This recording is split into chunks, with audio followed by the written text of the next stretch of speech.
Oh, in so many different ways, from creating experiences for personalized delivery so that you could have um, a citizen simply ask questions of an AI agent in order to get their answers, all the way to coming up with optimized supply chains, efficiencies, any number of different kinds of things within the government.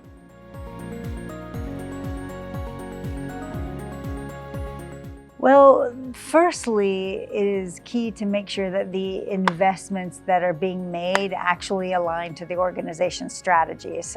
This is really key.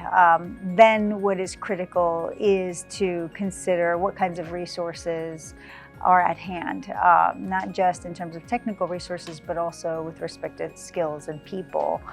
And then making sure that the appropriate frameworks and infrastructures have been stood up in order to make sure that the technologies like, for example, AI, which is what we've been talking about today, is behaving in the way that ultimately you would want it to behave. So these are all different kinds of considerations that government agencies need to make.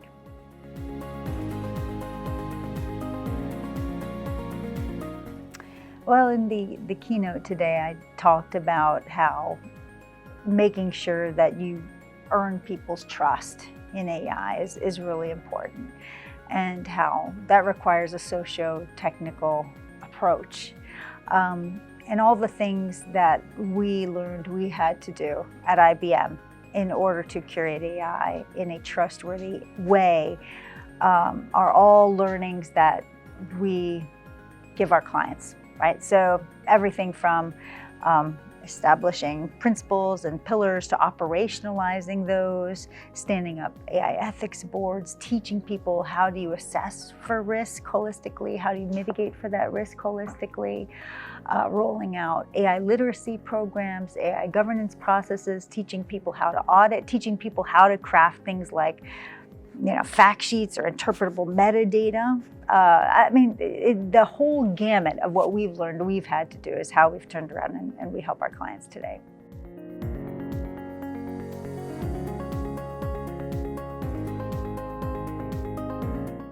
Oftentimes, when people start to learn about the topic of AI ethics, they think, wow, what is my role here? I don't have power. I'm not a CTO, I'm not a CEO, I'm not a chief data officer. What can I do?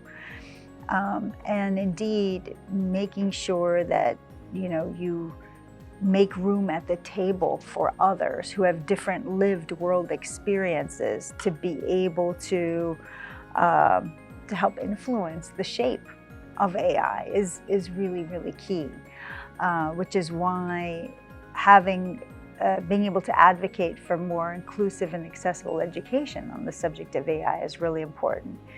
For example, today, if you're lucky enough to be able to take a class in data or AI ethics, like you're in a higher ed institution, you've self-categorized as a coder, a machine learning scientist, or a data scientist, and literally not everybody else.